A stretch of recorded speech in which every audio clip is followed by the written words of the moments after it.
notion of Dark Castle Pictures is that when you look what Bill Castle was doing, he was making essentially one-set movies. And he really had, you know, for his time, very advanced visual effects, and he had great marketing and promotional activities because he was very aware of all that. So we try to find movies that work in essentially for all those aesthetics.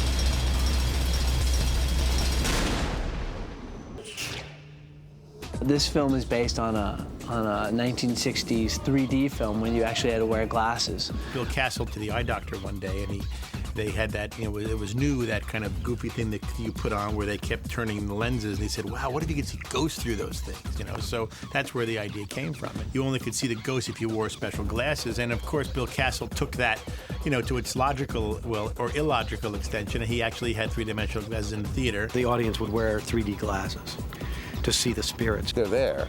This thing just stirs them up. That's the best kind of ghost story.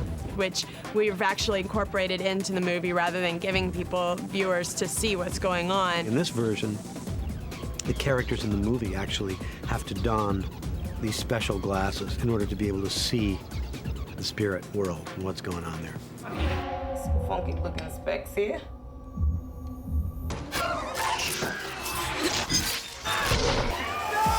William Castle was a very interesting filmmaker for the simple sake that he was always into some gimmick to bring people into the theater. He wanted to bring a little bit of that fun back into this film too. So our cast members do don the glasses when they're supposed to look for the ghosts. What we wanted to change is, of course, we wanted to contemporize the story. We wanted to bring a little bit more of the current editing styles, so it does become a far more dimensional experience.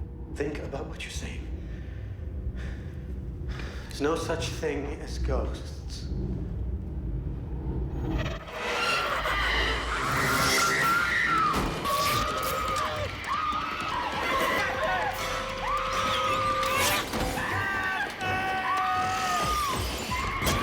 It has a very contemporary slant. We changed the story, we update it, and we use, you know, the highest end of, you know, state-of-the-art visual effects. Bob and I just love these movies, so we try to make them fun and exciting.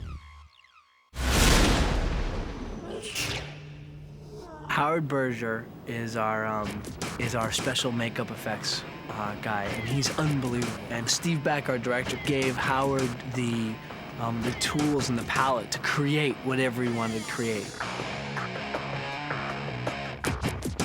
When I was first approached to do this movie, Steve came down to the studio to K&B Effects, and we met and went through everything, and we kind of talked about what each ghost is and all that. And what I found interesting right off the bat and what really intrigued me was that Steve wasn't looking at him like, okay, there's weird guy number one and weird guy number two. He had a backstory for everybody, and that kind of helped us design some things.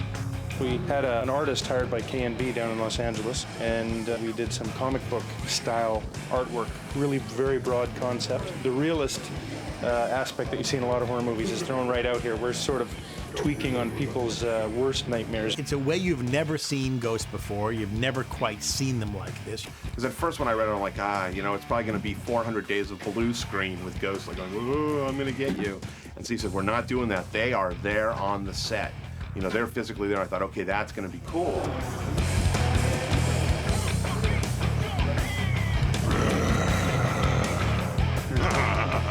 So based on that, Steve really liked that stuff, and then he took it and did some design work, some maquettes, and what maquettes are, they're little clay sculptures that represent what the character could look like, so that the director can look at them from all angles. Some of the makeups allowed us to play a little bit and actually design on the set. Do some makeups, march the actor in, have the director look at them, we roll some footage, have a look at them on camera in our dailies, decide what we liked and what we didn't like, and redesign as we went. So we went ahead and did that, and Steve signed off on all of them. It's like, yeah, this is great, this is great, this is great. And from there, did some color tests, painting up the heads and all that stuff. As you can see, I'm just adding detail with an airbrush. We texturize it. You can see all this little dotting technique we have, and then we also highlight the structure, the shadow, and the highlight of the makeup. You can see I'm finding all the three-dimensional structure and just trying to highlight a little bit. Breaker came in, I think we started John about 4 o'clock this morning. It's a pretty intense process to take one of these actors and turn him into a monster. John's makeup is about 3 hours, I'd say, total, 3.5. So it ranges. We have makeups that, like I said, can take an hour, and then we have a makeup that takes like 4 hours. I think I'm the longest. It takes 4 to 5 hours to do my makeup because I have scars everywhere. I've slashed myself with a knife.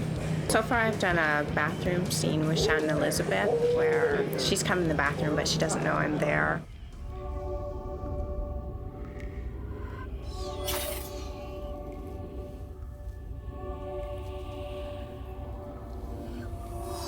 Is it too scary? I mean, it's really scary. And he's got a full foam bodysuit on. I know this looks like a bunch of little pieces glued on, but this entire thing is rubber. Right up to here. And then he's got a piece that goes on the neck and the lower part of the face. He's got earpieces on. He's got a forehead that encompasses the eyes and the nose. An upper lip piece, a chin piece that encompasses the chin, and then he's also got hands that glue on separate and blend off onto the bodysuit. The more you do one character, the quicker you get. So when we, for Hammer, for instance, it initially took us 4 hours the first time, and now we have it down to, I think, about 2 hours. So that's pretty good.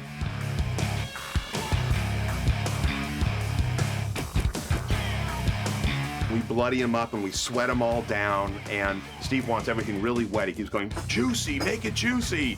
I'm like, okay, juicy, here it comes. Spritz these guys and cover them with KY blood and all that stuff. Some of them have contact lenses, so their eyes are all kind of crazy. I'm the contact lens technician, and as part of the costume, we put the contact lenses on the eyes and change the eye color. They don't have any power in them. They're just a cosmetic lens. In her case, she's got her contact lenses on, and we're putting this over top. It was fighting me, but we got it.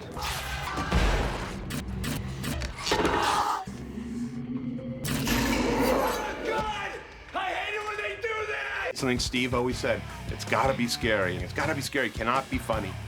And it's real hard because there's very little that scare people. What we're doing what's called a float off in the business. Essentially, the area that's glued onto the face, all of those prosthetics are disposable, fully disposable. They get thrown away in the garbage and then we use a new pair tomorrow.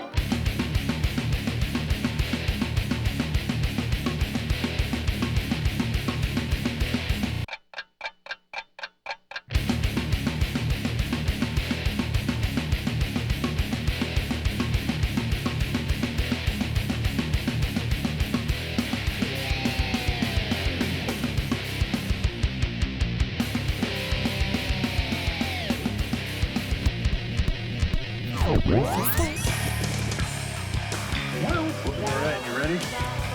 We go for the rest of this? Get in there, now we take the rest of the face off.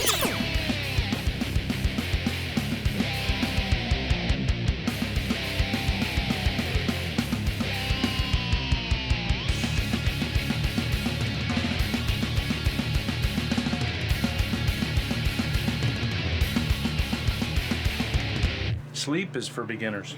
He was here at 4, I was here at 3:30. Yep. When do you think you'll finish your day here, Charles? Oh, I'm gonna guess another 20 minutes. Thanks for coming, bye-bye. The idea in this movie was to not have a conventional haunted house, an old house with dark corridors. The house is all glass. It is completely, you can see through every wall of the house. I've always liked houses partly in construction. We don't have walls and things like that, and I incorporated that into the design of this. So when you walk around the house, obviously you just see these pillars holding up the house, and you see right across to the other rooms.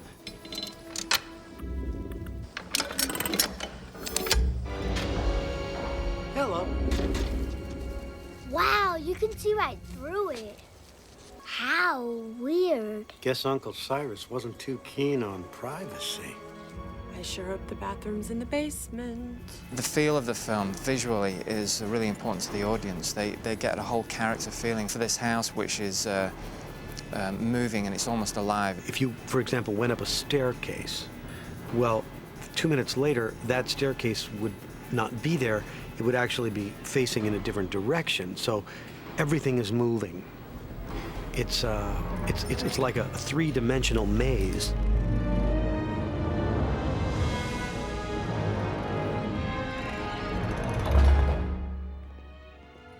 So the characters in the story are constantly trying to get their bearings and unravel this puzzle.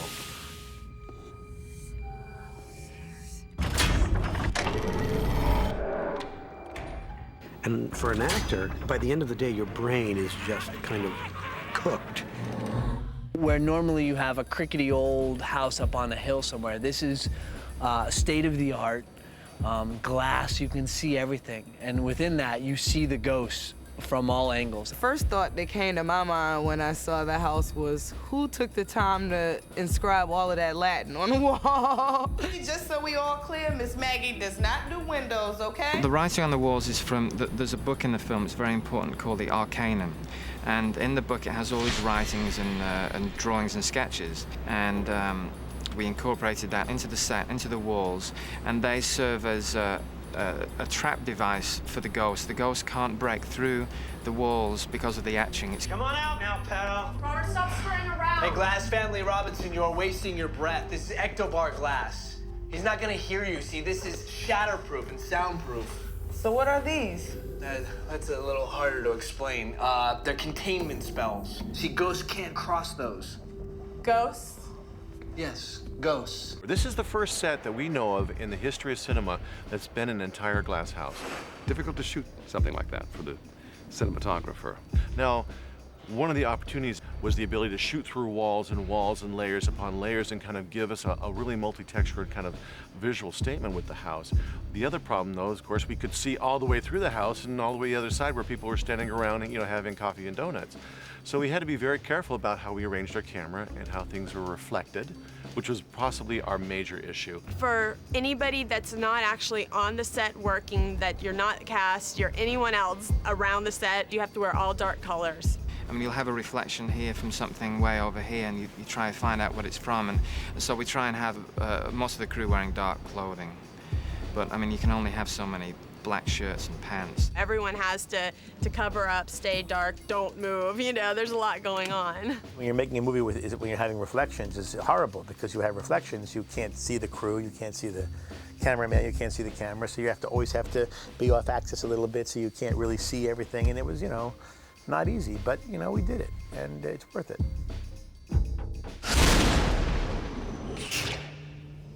Shooting the movie, as we say in The Matrix, it's the initial capture. It's the first image that you take, when you initially capture the image, then you add everything to it. Our visual effects aren't so much based on visually manipulating an image. They're more or less adding production value to things that are best gone through in a visual effects form. For example, this house is powered by an immense machine in the basement. You can never build that machine in reality.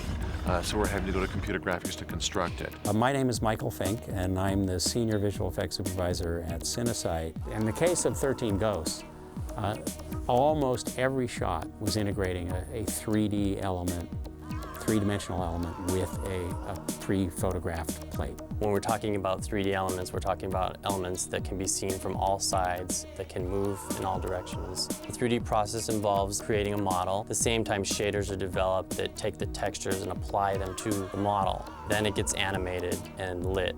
After we've created the element, made sure the match move works, and the textures stick to the model and don't go anywhere else, and then the lighting matches, then it's up to the compositors, after all of those elements are rendered, to put the shot together. This is the background plate that was shot on location. As you can see, there's not much to it, just a little bit of moving doors. So what I would do after this gets scanned, I would bring this into the computer and color correct this as best as possible, and then send that to the 3D lighters so they have something really nice to match to 3D lighting wise. So then the 3D guys deliver the CG element. I would extract it off of this black frame and actually put it onto that background.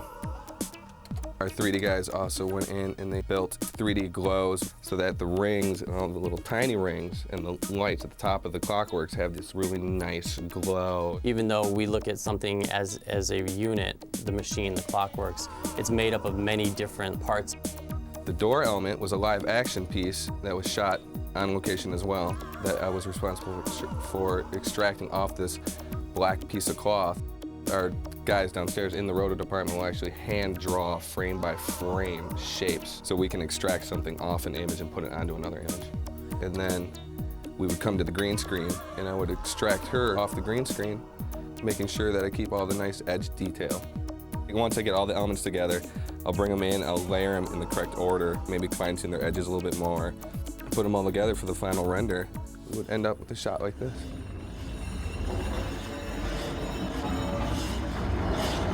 The challenge in creating a practical modeled element is that you want the element to look properly set into the scene, which means that you really have to take care to make sure that the lighting, shadows, the highlights, the atmosphere, all that stuff matches the photograph plate so that the two images look like they're all one and one doesn't look like just postage stamp on top. The house was very hard to match because, again, you're looking at a real physical presence on the first floor, and for some of the shots we built a second floor. When they went out on location to show the bigger view of the house, both stories, they actually didn't have anything out there. It was just a piece of grass. So that's why you would see the light here for the grass interaction from the house.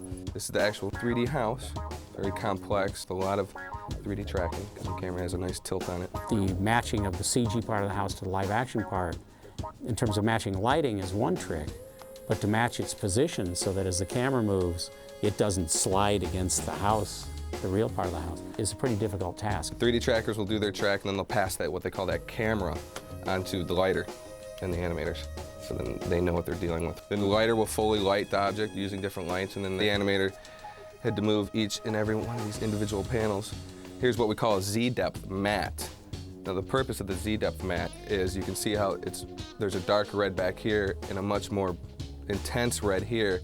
This gives us flexibility to blur objects in the house or color objects in the house depending on the brightness of that red value. These are the 3D light fixtures. This is one of our mist layers that went over the house. A shot like this, from beginning to end, from like full development to final, it probably took about a couple months. It's kind of mind-boggling. And that all leads to the final composite of this. It's time to leave. I'll take your word for it. Initially, when we received the movie, we had first thought that it was ghosts. You think of ghosts as traditional transparent images floating and stuff, but this was more like Sixth Sense, Beetlejuice type of ghosts. But one ghost did need little help. We received this film frame, and basically they had the stuntman wear a black head, so that allowed us to withhold information behind.